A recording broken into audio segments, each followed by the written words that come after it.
এখন আমি কি করব বিধাতা? আমাকে তো বৌদি বলল শুকনো কাঠ কুড়িয়ে নিয়ে যেতে, কিন্তু এখানে তো আর শুকনো পাতাগুলোও নেই। এখানে শুধু কিছু পাতা, কাঁচা পাতা পড়ে আছে। এগুলো নিয়ে যদি আমি এখন বাড়িতে যাই, তাহলে তো বৌদি আমাকে বাড়িতেই ঢুকতে দেবে না। গতকাল রাতে বৃষ্টির জন্য এখানে শুকনো কাঠও পাওয়া যাবে না। কি আর করার আছে? আমি না হয় এভাবেই বাড়ি ফিরে যাই, তারপরে না হয় বৌদিকে সবটাই খুলে বলবো। বিধাতা, এবার তুমি আমাকে একটুখানি সাহায্য করো, আমাকে যেন বৌদি কিছু না বলে। প্রত্যেক দিন তো তার অত্যাচারে বাড়িতেই আর থাকা যায় না। আমাকে তুমি আজকে রক্ষা করো বিধাতা, আজকে রক্ষা করো।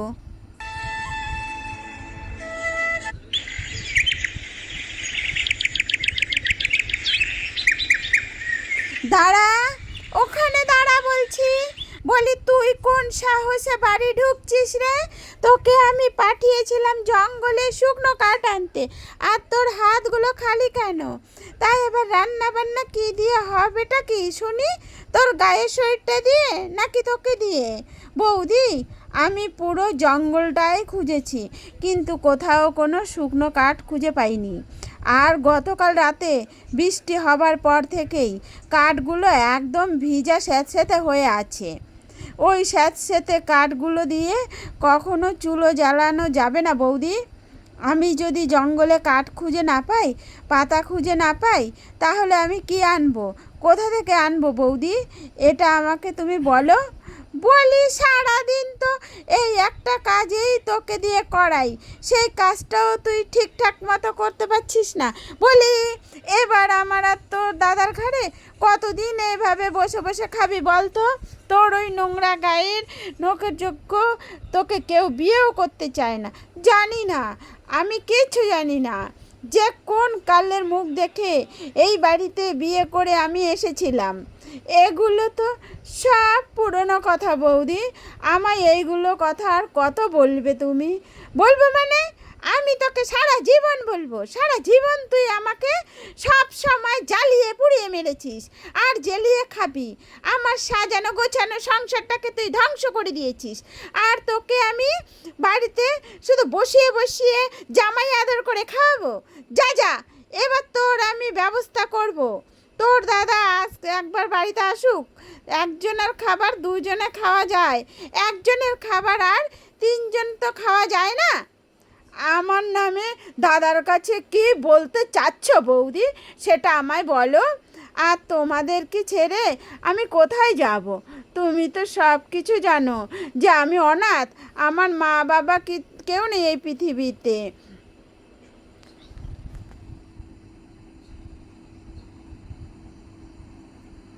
তা তুমি কি ভাবলেটা কি শুনি? এবার তোমার কালী বোনকে নিয়ে তুমি কি করবে?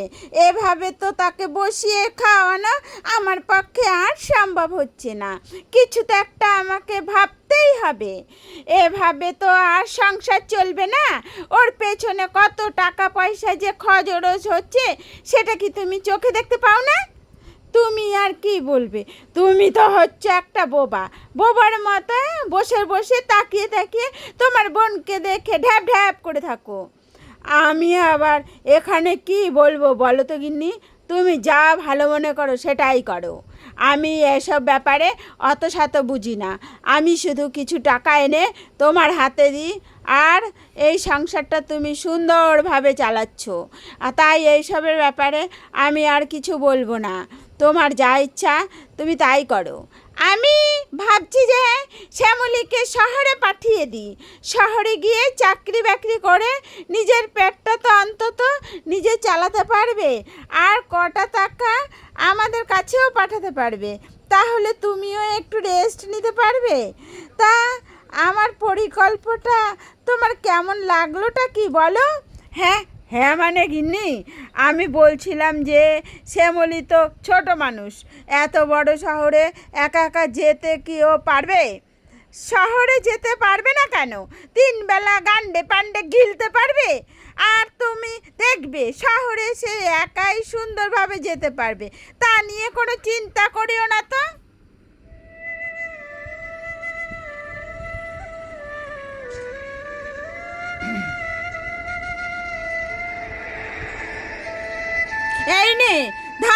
একটা ব্যাগ ধরবো মানে? বৌদি, বৌদি, এটা কিসের ব্যাগ?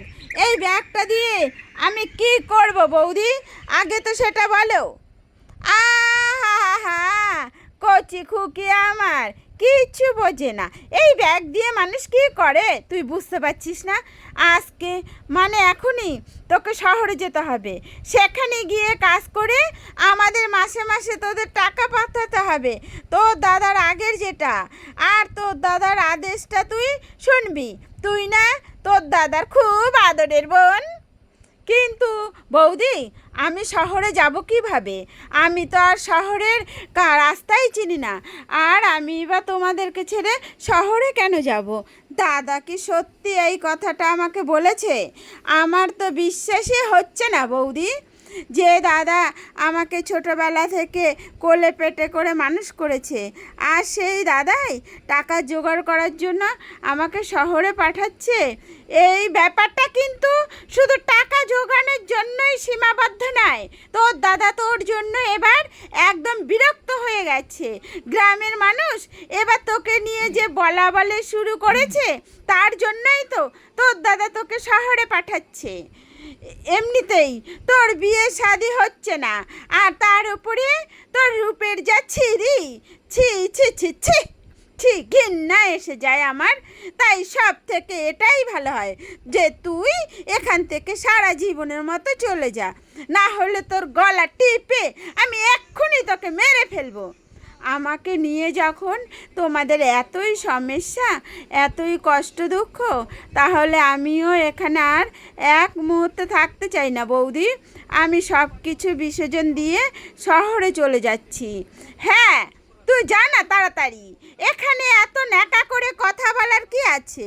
তোর ওই ন্যাকা কথা না আমাদের কাছে কোনোই দাম নেই, বুঝেছিস? জানি বৌদি, আমি ভালোভাবেই তো জানি তোমাদের কাছে আমার কান্নার আর কথা বলার কোনোই মূল্য নেই।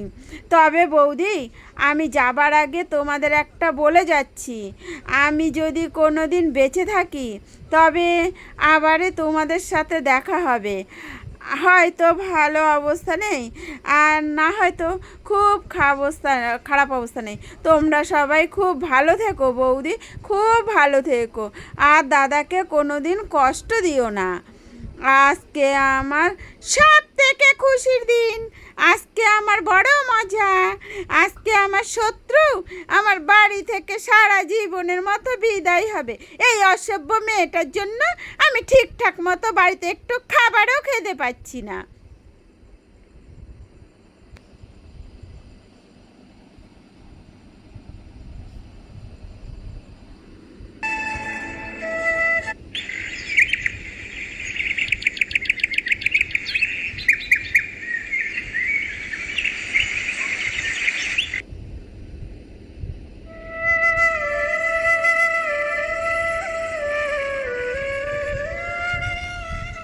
হো আর হান্টার, কে যাও এখানে?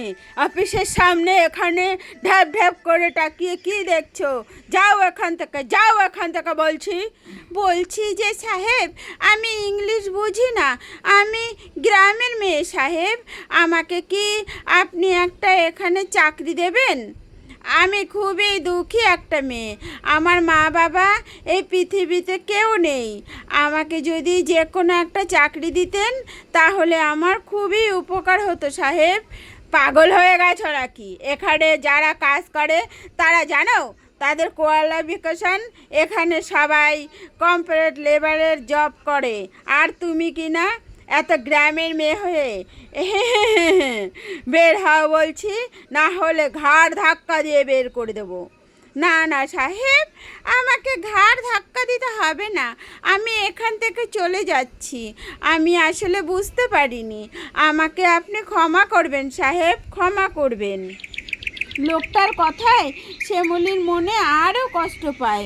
শ্যামলী মনে মনে ভাবতে থাকে, এই পৃথিবীতেই সে একটা বড় বোঝা।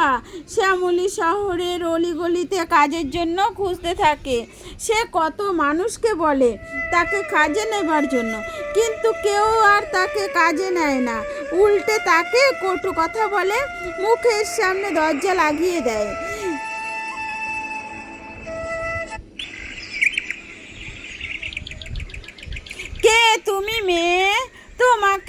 তখনও থেকেই 3 তলা থেকে দেখছি এখানে বসে আছো। আর কেন তুমি আমার গেটের সামনে এভাবে বসে আছো বলো তো? কে তুমি? আর তোমার পরিচয় কি বলো তো আমায়? আর তোমার মুখটা দেখে তো মনে হচ্ছে না তুমি রাস্তার কোনো ভিক্ষুক। দিদি, আমি গ্রাম থেকে এসেছি। আমার এই পৃথিবীতে দিনকুলে কেউ নেই, আমার মা বাবা কেউ নেই। আর আমি শহরে এসেছি একটা কাজের জন্য, কিন্তু কত জায়গায় কাজের জন্য ঘুরলাম, কেউ আমাকে কাজে নেয়নি দিদি। তাই এখানে একটু বসে বিশ্রাম নিচ্ছি। সকাল হলে আমি আবারও এখান থেকে চলে যাব। হরে, তোমার কথাগুলো শুনে আমার মনে খুবই কষ্ট লাগলো। তোমার যদি কাজের এতই প্রয়োজন হয় তাহলে তুমি আমার বাড়িতে কাজ করতে পারো। আর এমনিতে আমার একটা কাজের বড্ড দরকার ছিল, তা তুমি কি আমার বাড়িতে কাজ করবে? সত্যি সত্যি বলছো দিদি? আপনি আমাকে কাজ দেবেন? দিদি, আপনি কাজ দেবেন? কত মানুষ আমাকে মুখের ওপর না করে দিল, একমাত্র আপনি আমাকে কাজ দেবেন বলে স্বীকার করলেন। আসলেই এই শহরে আমার খুব ভয় করে দিদি, খুব ভয় করে। তোমার কোনো ভয় নেই। এই শহরে যেমন বাজে লোক আছে ঠিক তেমনই ভালো মানুষও আছে। তুমি চলো আমার সাথে।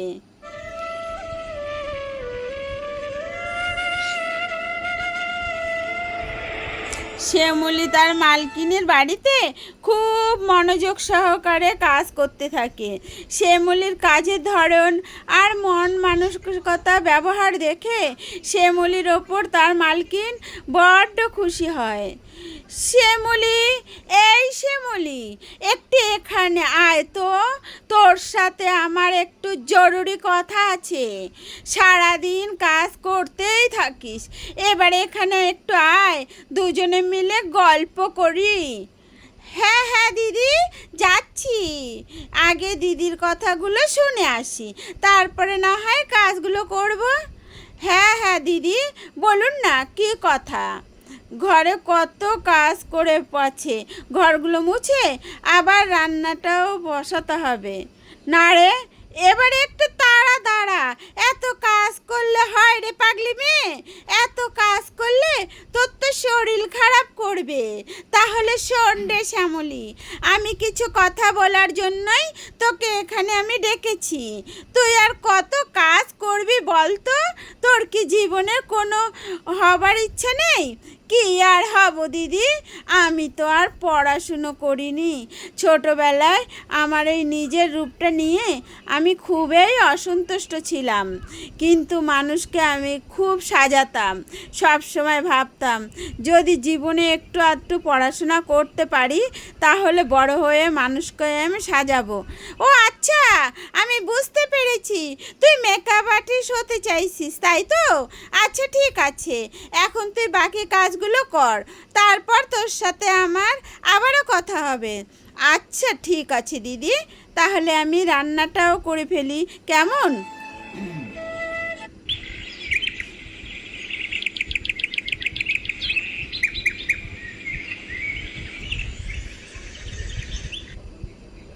এবার আমাদের এই সংসারটা চলবে কি করে গিন্নি? এবার আমার তো কাজটাও চলে গেল, আমি কি করব? এখন কি করব? এমনিতেই এই গ্রামে আকাল পড়েছে, পুরো গ্রাম হাহাকার করছে একটুখানি জলের আশায়। মানুষ এদিক সেদিক ছুটছে গিন্নি। ওগো, ঘরে যা কত চাল ডাল ছিল সবগুলোই তো প্রায় শেষ হবার পথে। খাবার দাবার যদি ঠিকঠাক না করতে পারি তাহলে বাঁচবো কি করে? তুমি একটা কাজ ভালো মতো খুঁজে দেখো না, পাও কি না? আর জমিদার বাড়িতে গিয়ে একটু দেখতে পারো। এবার আমার মাথার ওপর আকাশ ভেঙে পড়েছে। তোমার এই কাজের জন্যই তো আমাদের এই সংসারটা কোনোভাবে চলতো। কি গো, কোনো কথা বলছো না কেন? এভাবে ড্যাব ড্যাব করে দাঁড়িয়ে অত শত ভাবছোটা কি শুনি? জমিদার বাড়িতে আমাকে আবার কাজে নেবে? হা হা হা হা, হাসালে গিন্নি, আমাকে হাসালে। তুমি জানো না জমিদার মশাই আমার কাছে 3,000 টাকা পায়? ওই টাকাগুলোই তো আমি পরিশোধ করতে পারিনি, এখনও লুকিয়ে লুকিয়ে বেড়াচ্ছি, আবার জমিদারের কাছে যাব। তাহলে তো এবার সব পথেই আমাদের জন্য বন্ধ হয়ে গেল। কি করব বিধাতা, এখন কি করব? আমাদের পাপের শাস্তি যে বিধাতারা আমাদের দিচ্ছে। জানি না গিন্নি আমরা কোন পাপের শাস্তি যে পাচ্ছি, তবে আমি একটু আধটু আন্দাজ করতে পারছি কোন পাপের জন্য যে আমাদের এরকম বেহাল দশা হয়েছে। আর এখন অত শত ভেবে লাভ নেই, আমাকে আগে দুটো খেতে দাও, ঘরে যা আছে তাই খেতে দাও। ওগো, অল্প কটা ভাত আছে, সেগুলো না হয় দুজনে ভাগাভাগি খেয়ে নি। শ্যামলী, তোর ছোটবেলার স্বপ্ন ছিল না তোর একটা নিজের কর্মস্থান হোক? এই যে দেখ, আজকে তোর জন্য আমি একটা বিউটি পার্লার খুলে দিয়েছি। এখানে তুই এখান থেকে মানুষকে সাজাবি। তুই পারবি না শ্যামলী? হ্যাঁ, আমি আর তো বিশ্বাস করতে পারছি না দিদি যে আমার জন্য এত বড় উপহার আপনি দেবেন। ছোটবেলার স্বপ্নটাকে আপনি এত বড় করে দেখবেন, তা আমি কখনো কল্পনা করতে পারিনি। আপনি শুধু আমার দিদি নয়, আপনি আজকে থেকে আমার মায়ের জায়গাটাও দখল করেছেন। একটা অপরিচিত মানুষের জন্য এত কেউ ভাবে না দিদি, কেউ ভাবে না, কোনো দিনই না। শোন শ্যামলী, এবার তোকে অনেক পরিশ্রম করতে হবে। তোর দাদা বৌদিকে এবার দেখিয়ে দিবি, তাদেরকে ছাড়াও তুই তোর জীবনে উন্নতি করতে পারিস। এবার থেকে তোকে যেন সবাই এক নামেই চিনে। তোর এই গায়ের রঙটা যেন তোর কোনোদিনই পথের কাটা হয়ে না দাঁড়ায়, সেটাই তো সবসময় চিন্তা করবি। হ্যাঁ হ্যাঁ দিদি, আপনার এই কথাগুলো আমি আগামী জীবনেও সবসময় মেনে চলার চেষ্টা করব। আর আপনি যে আমার জীবনে আশীর্বাদ হয়ে এসেছেন সেটা আপনি নিজেও জানেন না দিদি। আগে তোর এই পোশাকটা পাল্টা, তারপরে না হয় অন্য কথা বলবি। নিজেকে এবার এতটাই পরিবর্তন করবি যেন মানুষ তোকে আফসোস করে। তোর জীবনে কেউ অনেক কষ্ট পেয়েছিস আর অনেক দুঃখ পেয়েছিস, এবার সময় হয়েছে তোর নিজের জীবনকে গুছিয়ে নেওয়ার।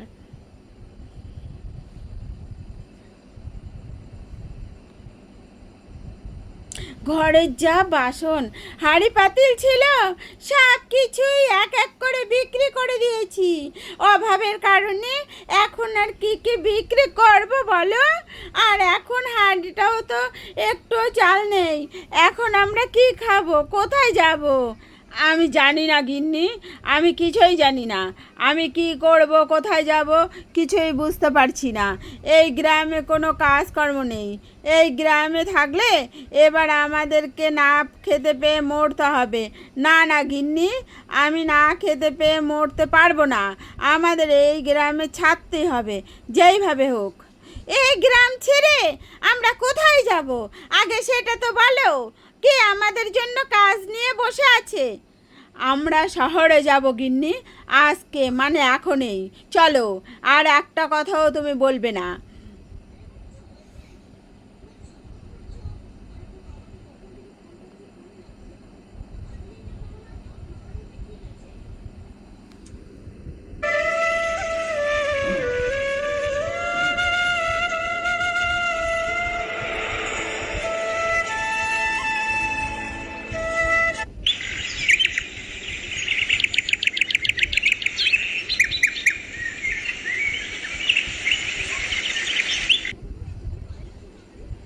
গিন্নি, দীর্ঘ 2 দিন হাঁটার পথ আমরা অবশেষে শহরে পৌঁছালাম, কিন্তু তুমি এখানে দাঁড়িয়ে পড়লে কেন? হাঁটো। আমি আর হাঁটতে পারছি না গো, আমার বড্ড জল তেষ্টা পেয়েছে। একটু যদি জল খেতে না পারি তাহলে বোধহয় এখানেই আমি মরে যাব। তুমি কি জানো না এই শহরে জল খেতে গেলেও পয়সা লাগে? পয়সা কোথায় পাবে শুনি? শ্যামলী, তুই এই পরিবর্তন দেখে আজকে আমি এত খুশি হয়েছি, এত খুশি হয়েছি যে আমার থেকে খুশি বোধহয় আর কেউ হয়নি। তোকে তো আজকে চেনাই যাচ্ছে না রে, নিজেকে কতটা পরিবর্তন করেছিস। তোকে দেখে কে বলবে তুই একটা সময় একটা গ্রামের মেয়ে ছিলিস।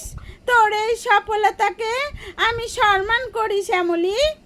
শুধুমাত্র আপনার জন্যই তো আপনার জন্য এইসব হয়েছে দিদি, না হলে এত দূর পর্যন্ত কোনো দিন আমি আসতে পারতাম না।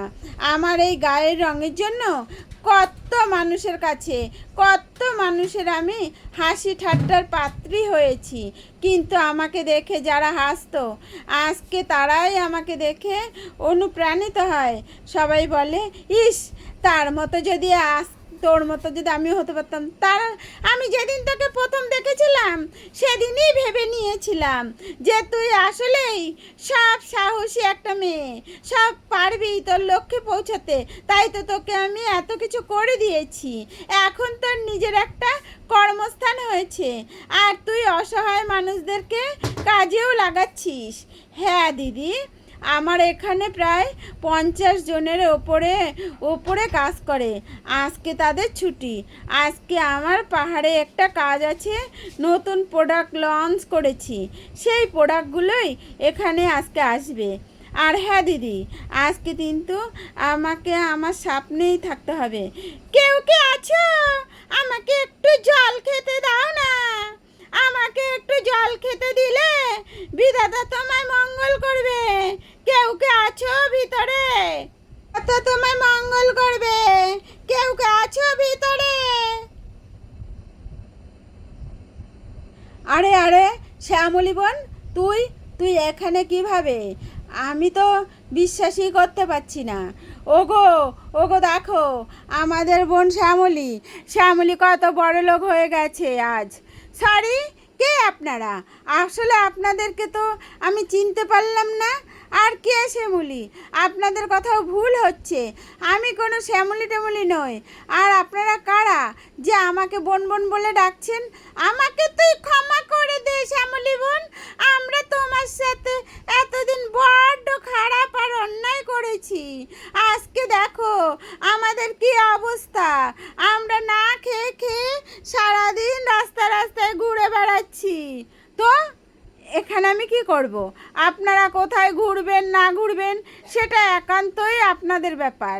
আমার খারাপ সময়ে যাদেরকে আমি আমার পাশে পাইনি, আমার ভালো সময়েও তাদেরকে আমি পাশে রাখবো না। সব থেকে এটাই ভালো হয় আপনারা এখান থেকে চলে যান। আমার এই পার্লারের সামনে যেন আপনাদেরকে কোনো দিন না দেখি। আর যেন কোনো দিন দেখতে পাই তাহলে পুলিশ ডেকে আপনাদেরকে ধরিয়ে দেবো। আর হ্যাঁ, একটা কথা সবসময় মনে রাখবেন, মানুষের মনে কষ্ট দিয়ে মানুষকে তুচ্ছ তাচ্ছিল্য করে কোনো দিন সুখী হওয়া যায় না।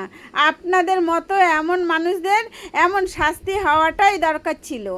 এবার আপনাদেরকে দেখে সমাজ কিছু শিখবে। তখন আমার কিছু ছিল না বলে তোমরা শুধুমাত্র আমার রূপ নিয়ে আমাকে কত কথা শুনিয়েছিলে আর আমার ওপর কত অত্যাচারই না করেছিলে। আর আজ আমার যখন সব হয়েছে বলে আমার সাথে হাসি মুখে কথা বলছো। তোমরা শুধু নাটক করতে পারো না, তোমরা পাক্কা অভিনেতা। তোমাদের